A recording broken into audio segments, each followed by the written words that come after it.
Hello friends, मैं देवेंद्र कुमार आप सभी को आपके अपने यूट्यूब चैनल सब गणित सीखेगा में हार्दिक स्वागत करता हूं। आइए आज क्लास 10th के एग्ज़ाम को ध्यान में रखते हुए गणित के कुछ महत्वपूर्ण फार्मूले पर डिस्कस करेंगे। मेरा मानना है कि लगभग 10 सवाल आपको इसी एक वीडियो से आ जाएंगे, तो इस वीडियो को पूरा देखिए और अगर आपको ये वीडियो अच्छा लगे तो हमारे चैनल को लाइक शेयर और सब्सक्राइब जरूर करें। चलिए स्टार्ट करते हैं। पहला है वृत्त का क्षेत्रफल क्या है। आप सभी को पता होगा कि वृत्त का क्षेत्रफल होता है पाई आर स्क्वायर। आप सभी को मालूम होगा वृत्त का क्षेत्रफल क्या होता है, पाई आर स्क्वायर हो जाएगा। वृत्त की परिधि हो जाएगा 2 पाई आर। वृत्त का क्षेत्रफल होगा पाई आर स्क्वायर और वृत्त की परिधि होगी 2 पाई आर। जबकि अर्धवृत्त का क्षेत्रफल क्या हो जाएगा 1/2 पाई आर स्क्वायर, यानी वृत्त के क्षेत्रफल का आधा।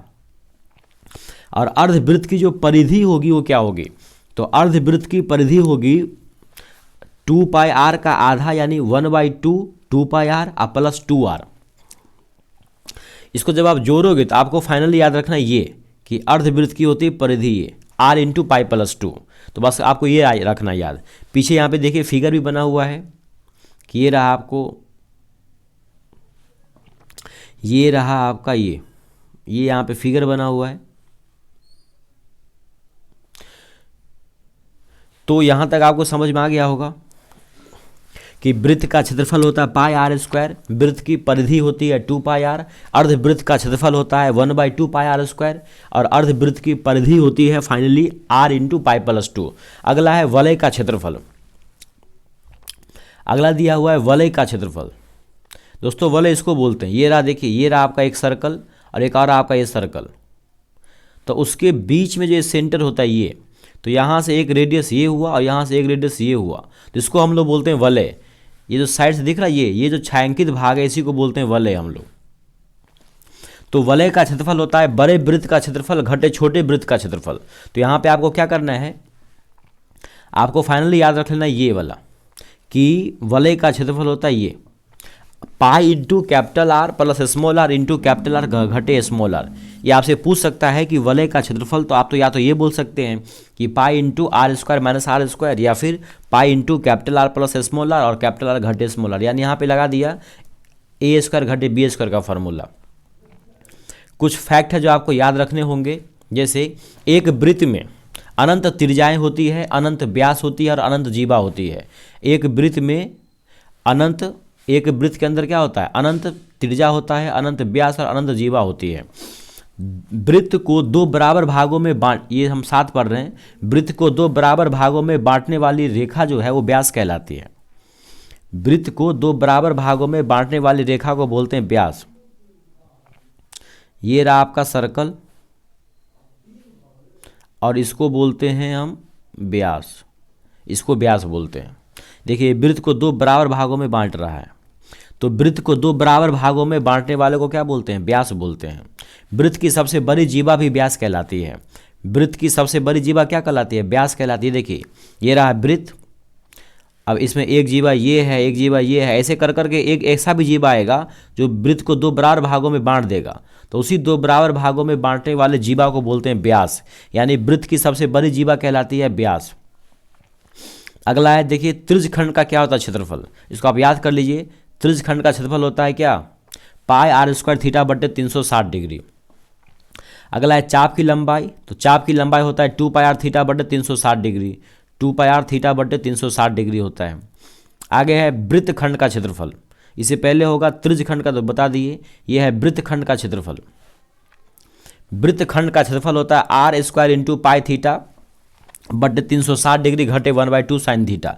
या तो आप ये बोल लीजिए या फिर आप त्रिज्यखंड का क्षेत्रफल घटे त्रिभुज का क्षेत्रफल बोल दीजिए, आप ये बोल सकते हैं। या तो आप बोल दीजिए त्रिज्यखंड का क्षेत्रफल घटे त्रिभुज का क्षेत्रफल, ये भी फार्मूला आप बोल सकते हैं। आज देखिए एक बिंदु से अनंत स्पर्श रेखाएं, एक बिंदु से नहीं एक वृत्त से, यहाँ पे होगा एक वृत्त से अनंत स्पर्श रेखाएं खींची जा सकती है और एक बिंदु से अनंत रेखाएं खींची जा सकती है। यहाँ पे थोड़ा सा मिस्टेक हो गया है, एक बिंदु से अनंत रेखाएं खींची जा सकती है या फिर एक वृत्त से अनंत स्पर्श रेखाएं खींची जा सकती है। 2 बिंदुओं से केवल एक ही रेखा खींची जा सकती है। अगर 2 बिंदु हो 2 अलग अलग जगह पे, एक यहाँ पे हो और एक यहाँ पे हो, तो इससे केवल आप एक ही रेखा खींच सकते हैं। लेकिन अगर एक ही बिंदु से है तो इससे आप अनंत रेखा खींच सकते हैं। ऐसे करके एक ही बिंदु से आप अनंत रेखा जो है खींच सकते हैं। तो एक बिंदु से अनंत रेखा खींच सकते हैं, जबकि दो बिंदु को मिलाते हुए केवल एक ही रेखा खींची जा सकती है। आगे है, किसी वृत्त की स्पर्श रेखा उस वृत्त को केवल एक ही बिंदु पर स्पर्श करती है। किसी भी वृत्त की जो स्पर्श रेखा होती है, ये मान लीजिए वृत्त है, ये क्या है, वृत्त है, तो यहाँ पर जब हम खींचेंगे स्पर्श रेखा तो वो जो है केवल एक ही पॉइंट पे मिलेगा। ये रहा आपका स्पर्श रेखा, तो जो यहाँ मिल रहा है ना, यहाँ पे वो केवल एक ही पॉइंट पे मिल रहा है। तो किसी भी वृत्त की जो स्पर्श रेखा है वो वृत्त को एक ही पॉइंट पे काटती है। थोड़ा सा आपको और रखना याद कि व्यास क्या होता है, तो व्यास होता है दुगुने त्रिज्या, त्रिज्या का दुगुना होता है व्यास, और त्रिज्या क्या होता है, व्यास का आधा। देखिए ये रहा आपका सर्कल, तो यहाँ पे ये रहा, सॉरी यहाँ पे ये रहा त्रिज्या, और यहाँ से ये रहा त्रिज्या, ये पूरा हुआ व्यास। तो एक व्यास के अंदर दो त्रिज्या होते हैं, तो व्यास बराबर होता है 2 गुने त्रिज्या, और त्रिज्या बराबर होता है व्यास गुने आधा। जब भी त्रिज्या निकालना हो तो आप क्या करेंगे, व्यास को आधा कर देंगे, और जब भी व्यास निकालना हो तो आप क्या करेंगे, त्रिज्या को दुगुना कर देंगे। ऑब्जेक्टिव में आपसे यह भी पूछा जा सकता है कि व्यास बड़ा है कि त्रिज्या। तो देखिए यहाँ पे क्या है, व्यास हमेशा बड़ा होगा त्रिज्या से, व्यास क्या होगा, हमेशा बड़ा होगा त्रिज्या से। अगला पॉइंट लिखा हुआ है कि एक वृत्त से अनंत स्पर्श रेखाएं खींची जा सकती है। बिल्कुल सही बात है, अभी आपको दिखाई भी थी हम, एक वृत्त से अनंत स्पर्श रेखाएं खींची जा सकती है, और दो अलग अलग वृत्त से अधिकतम 4 स्पर्श रेखाएं खींची जा सकती है। कॉमन की बात कर रहा है कि दो अलग अलग वृत्त से अधिकतम 4 कॉमन स्पर्श रेखाएं खींची जा सकती है। जैसे देखिए एक वृत्त यहाँ पे है और एक वृत्त क्या है, यहाँ पे है। अब इससे आप अधिकतम 4 स्पर्श रेखा खींच सकते हैं। एक तो ऐसे खींच सकते हैं, एक ऐसे खींच सकते हैं, और एक ऐसे खींच सकते हैं आप, और एक ऐसे खींच सकते हैं।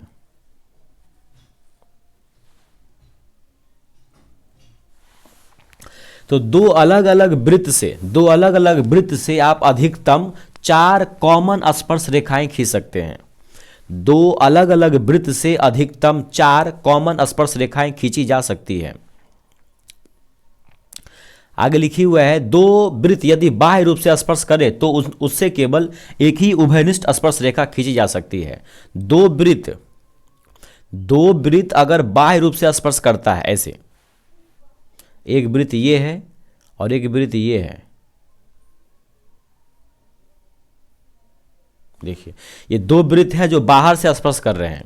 तो जब दो वृत्त बाह्य रूप से स्पर्श करे तो उससे केवल आप क्या कर सकते हैं, एक ही स्पर्श रेखा खींच सकते हैं। जैसे देखिए ये इस टाइप से दो वृत्तों से केवल आप एक ही स्पर्श रेखा खींच सकते हैं। दो वृत्तों से केवल एक ही स्पर्श रेखा आप क्या कर सकते हैं, खींच सकते हैं ऐसे। तो ये आपको याद रखना है कि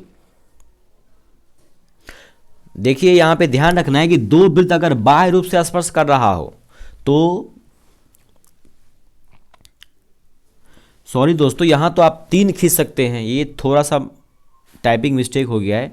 जब दो वृत्त बाह्य रूप से स्पर्श कर रहा हो तो आप 3 स्पर्श, ये रहा एक सर्कल रहा ये, तो यहां से दोस्तों आप 3 स्पर्श रेखा खींच सकते हैं। एक तो ये रहा,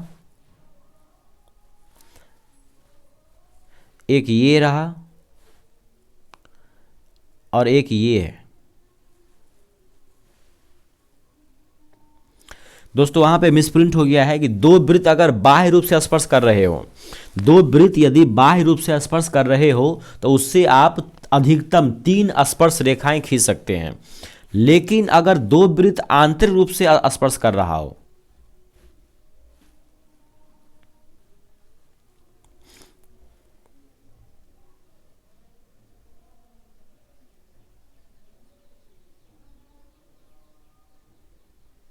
देखिए ये दो वृत्त आंतरिक रूप से कर रहा है स्पर्श, तो यहां पर आप केवल एक ही ये रेखा खींच सकते हैं, स्पर्श रेखा, यहां पे ऐसे करके यहां पे।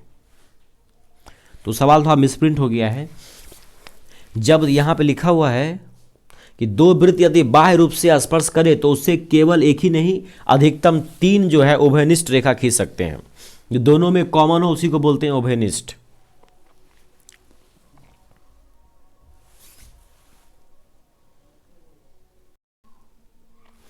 तो तो दोस्तों आपको ये बात समझ में आ गया होगा कि जब दो वृत्त बाह्य रूप से स्पर्श करें तो उनसे केवल एक नहीं 3 उभयनिष्ठ कॉमन रेखाएं खींची जा सकती है, कॉमन स्पर्श रेखाएं।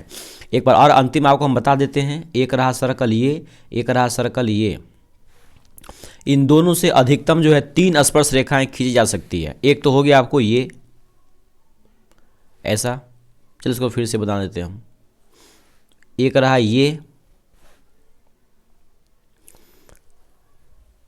एक रहा ये, और एक रहा ये। तो जब दो वृत्त बाह्य रूप से एक दूसरे को स्पर्श करती है तो अधिकतम हम क्या कर सकते हैं, 3 जो है वो कॉमन रेखाएं खींची जा सकती है। आगे देखते हैं, दो संकेंद्रीय वृत्तों के केंद्र एक ही होते हैं। दो संकेंद्रीय वृत्त अगर आपके सामने आ जाए तो उसके केंद्र कितने होते हैं, 2 संकेंद्रीय जो वृत्त होते हैं उसमें एक ही केंद्र होते हैं। संकेंद्रीय मतलब होता है एक ही केंद्र वाले, एक ये रहा और एक ये रहा, इस टाइप के वृत्त को बोलते हैं संकेंद्रीय। और इसका यहाँ पे ये रहा पॉइंट, तो ये रहा आपको 2 संकेंद्रीय सर्कल, इसमें एक का त्रिज्या हुआ ये, एक का त्रिज्या हुआ ये। तो 2 संकेंद्रीय वृत्त का मतलब हुआ ऐसे 2 वृत्त जिनका केंद्र एक ही हो, ऐसे 2 वृत्त जिनका केंद्र एक ही हो उसी को बोलते हैं संकेंद्रीय। चल आगे चलते हैं, त्रिज्यखंड की परिधि, ये काफ़ी इंपॉर्टेंट है, कई बार सवाल पूछा भी गया है तो आप इसको ध्यान रखेंगे। त्रिज्यखंड की परिधि होती है 2πr थीटा बटे 360 डिग्री प्लस 2r, यानी चाप की लंबाई प्लस 2r। इसको आप ऐसे याद कर सकते हैं कि चाप की लंबाई प्लस 2r होता है, क्या बोल देंगे, चाप की लंबाई प्लस 2r, चाप की लंबाई प्लस 2r, प्लस 2r। तो ध्यान रखेंगे कि त्रिज्यखंड की परिधि होती है चाप की लंबाई प्लस 2r और चाप की लंबाई होती है 2πr थीटा बटे 360 डिग्री। 22 नंबर है, यदि त्रिज्यखंड का कोण 60 डिग्री हो तो उसमें बना त्रिभुज हमेशा समबाहु त्रिभुजी होगा। यदि त्रिज्यखंड का कोण क्या बोल रहा है, 60 डिग्री का हो। ये रहा आपका सर्कल, इसमें ये केंद्र है, तो ये बोला कि अगर यहाँ पे 60 डिग्री बना हो, यहाँ पे क्या बना हो 60 डिग्री, तो ये आपको पता है कि 60 डिग्री है तो ये दोनों तो वैसे बराबर होंगे त्रिज्या होने की वजह से, तो ये दोनों तो हमेशा बराबर ही होते हैं और ये 60 तो बाकी भी 67 होगा, तो समबाहु त्रिभुज बन जाएगा। तो वही लिखा हुआ है, यदि त्रिज्यखंड का कोण 60 डिग्री हो तो उसमें बना त्रिभुज हमेशा समद्विबाहु त्रिभुज होगा। आगे लिखा हुआ है, त्रिज्यखंड में कौन सा त्रिभुज कभी नहीं बनेगा। तो त्रिज्यखंड में आपको पता है कि भुजा के हिसाब से त्रिभुज 3 ही प्रकार के होते हैं, भुजा के हिसाब से त्रिभुज होते हैं 3 प्रकार के। तो त्रिज्यखंड के अंदर जो है, त्रिज्यखंड के अंदर जब भी त्रिभुज बनेगा, त्रिज्यखंड के अंदर हमेशा जैसे एक मान लीजिए जैसे ये रहा इतना और ये रहा इतना,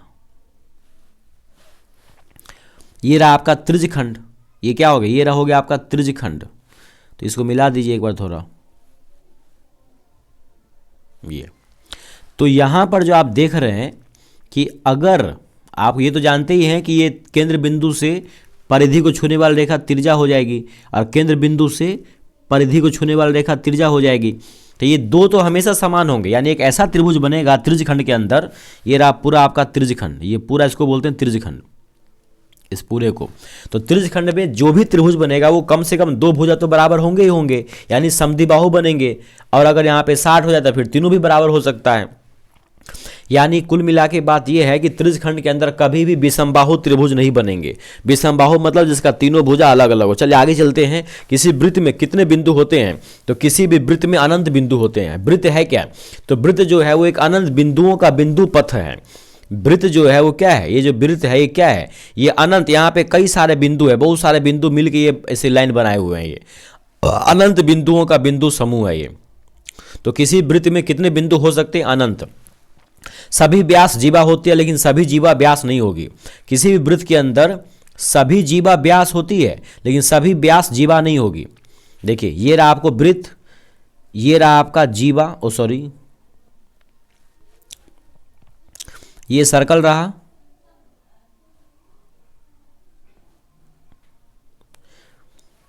ये रहा आपका सर्कल।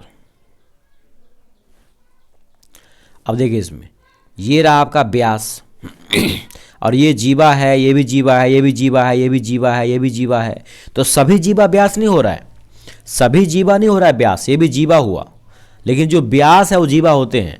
तो ये बोला है कि सभी व्यास तो जीवा होगा ही, सभी व्यास जीवा होते हैं, लेकिन सभी जीवा व्यास नहीं होते हैं, क्योंकि व्यास होने के लिए क्या चाहिए, परिधि के किसी दो बिंदु को मिलाने के साथ साथ उसको केंद्र से भी गुजरना चाहिए। लेकिन जीवा होने के लिए क्या चाहिए, केवल परिधि के किसी भी दो बिंदु को मिलाना चाहिए। तो परिधि के किसी भी दो बिंदु को मिलाने वाली रेखा को बोलते हैं जीवा, लेकिन परिधि के किसी भी दो बिंदु को मिलाने के साथ साथ अगर वो केंद्र से भी गुजर रहा है तब व्यास हो जाएगा। आगे देखिए 26 है। बेलन का आयतन होता है पाई आर स्क्वायर एच, बेलन का आयतन होता है पाई आर स्क्वायर एच होता है, और बेलन का वक्र पृष्ठीय क्षेत्रफल होता है 2 पाई आर एच। बेलन का वक्र पृष्ठीय क्षेत्रफल होता है 2 पाई आर एच, और बेलन का आयतन हो जाएगा पाई आर स्क्वायर एच। बेलन का जो संपूर्ण पृष्ठीय क्षेत्रफल है उसमें वक्र तो होगा ही, उसके साथ दोनों साइड के वृत्त के क्षेत्रफल को भी जोड़ेंगे। तो 2 पाई आर एच प्लस एक वृत्त का क्षेत्रफल, ये हो गया पाई आर स्क्वायर, और एक यहाँ का हो गया, एक तो जोड़ दे ये वाला और एक जोड़ दे ये, तो हो गया 2 पाई आर स्क्वायर। मतलब फिर क्या किया हम, 2 पाई आर ले लिए कॉमन, तो फाइनली आपका क्या हो गया, फाइनली हो गया 2 pi R into H plus R, जिसको आप याद रख लेंगे कि बेलन का आयतन होता है पाई आर स्क्वायर एच, बेलन का वक्र होता है 2 पाई आर एच, और बेलन का होता है संपूर्ण 2 pi R into H plus R. आगे देखिए जो खोखला बेलन है, खोखले बेलन का आयतन आप याद कर लो फाइनली ये कि pi H into capital R plus small R, और कैपिटल आर घटे स्मॉल आर। वैसे यहाँ पे हम बना के दिखा भी दिया आपको कि खोखले बेलन का आयतन का मतलब हुआ बड़े बेलन का आयतन घटे छोटे बेलन का आयतन। तो बड़ा हो जाएगा बेलन पाई एच इंटू बड़का आर का स्क्वायर, और घटे पाई एच इंटू छोटा आर का स्क्वायर। आगे चलते हैं। आगे बेलन के आधार का क्षेत्रफल अगर कभी पूछ दे तो आपको पता है कि बेलन का आधार कैसा होता है, वृत्ताकार होता है। तो बेलन के आधार का क्षेत्रफल बोले, बेलन के आधार का परिधि बोले, वो सब वृत्त का ही हो जाएगा। तो बेलन के आधार का बोले का क्षेत्रफल तो हो जाएगा पाई आर स्क्वायर, और वही बोलता बेलन के आधार का परिधि तो वो होता फिर 2 पाई आर। क्या हो जाता है 2 पाई आर। तो बेलन के आधार का क्षेत्रफल हो जाएगा पाई आर स्क्वायर, और बेलन के आधार की परिधि हो जाएगी 2 पाई आर। आगे लिखा है शंकु का आयतन, शंकु का आयतन है 1/3 पाई आर स्क्वायर एच। शंकु का आयतन क्या है 1/3 पाई आर स्क्वायर एच। अब शंकु का वक्र क्या है पाई आर एल है, शंकु का वक्र क्या है पाई आर एल। शंकु का वक्र हो जाएगा आपको पाई आर एल हो जाएगा, शंकु का वक्र हो जाएगा पाई आर एल, और शंकु का संपूर्ण पृष्ठीय क्षेत्रफल होता है pi R into L plus R. क्या होता है pi R into L plus R होता है। शंकु में एक होता है संबंध कि एल बराबर होता है अंडर रूट, एल बराबर क्या होता है आप याद कर लेंगे कि एल स्क्वायर बराबर होता है R square plus H square, या फिर एल बराबर होता है under root R square plus H square. आगे चलते हैं। अगला है घन का आयतन। घन का आयतन होता है भुजा क्यूब, ए का मतलब है भुजा, तो घन का आयतन होता है भुजा क्यूब, और घन का वक्र होता है 4 आर स्क्वायर, और घन का संपूर्ण होता है 4 ए स्क्वायर होगा घन का आयतन हो गया आपको भुजा क्यूब, और घन का वक्र हो जाएगा 4 ए स्क्वायर, और घन का संपूर्ण पृष्ठ हो जाएगा आपको 6 ए स्क्वायर, और घन का विकर्ण होता है √3a, घन का विकर्ण हो जाएगा √3a। घनाभ का आयतन होता है लंबाई गुने चौड़ाई गुने ऊंचाई, घनाभ का आयतन हो जाएगा लंबाई गुने चौड़ाई गुने ऊंचाई, और घनाभ का वक्र हो जाएगा 2 इंटू लंबाई प्लस चौड़ाई गुने ऊंचाई, और घनाभ का हो जाएगा संपूर्ण पृष्ठ 2 into L B plus B H plus H L हो जाएगा, और घनाभ का विकर्ण हो जाएगा under root L square plus B square plus H square. ये फोटो रहा आपका घनाभ का। कमरे में रखी जा सकने वाले अधिकतम छड़ की लंबाई ये भी हो जाएगी under root L square plus B square plus H square, यानी कि घनाभ का जो विकर्ण होगा वही होता है कमरे में रखी जा सकने वाली अधिकतम छड़ की लंबाई। चलिए आगे चलते हैं। अगला है वर्ग का क्षेत्रफल होता है भुजा स्क्वायर, वर्ग का परिमाप होता है 4 गुने भुजा, और वर्ग का विकर्ण होता है √2 गुने भुजा। अब देखिए आगे है आयत का क्षेत्रफल लंबाई गुने चौड़ाई होगा, आयत का परिमाप होगा 2 इंटू लंबाई प्लस चौड़ाई, और आयत का विकर्ण हो जाएगा अंडर रूट लंबाई स्क्वायर प्लस चौड़ाई स्क्वायर। आगे छिन्नक का आयतन देखिए क्या होता है 1/3 पाई एच इंटू कैपिटल आर के स्क्वायर प्लस स्मॉल आर के स्क्वायर प्लस दोनों आर का गुणनफल। छिन्नक का आयतन क्या हो जाएगा 1/3 पाई एच इंटू कैपिटल आर के स्क्वायर प्लस स्मॉल आर के स्क्वायर प्लस दोनों आर का गुणनफल। छिन्नक का वक्र क्या हो जाएगा तो पाई एल इंटू दोनों आर का जोड़, pi L into capital R plus small R हो जाएगा। और छिन्नक का संपूर्ण क्या हो जाएगा तो छिन्नक का वक्र पृष्ठीय क्षेत्रफल प्लस में क्या हो जाएगा दोनों वृत्त का क्षेत्रफल। छिन्नक का हो जाएगा वक्र, देखिए ये रहा छिन्नक का वक्र, तो यहाँ लिख दिए।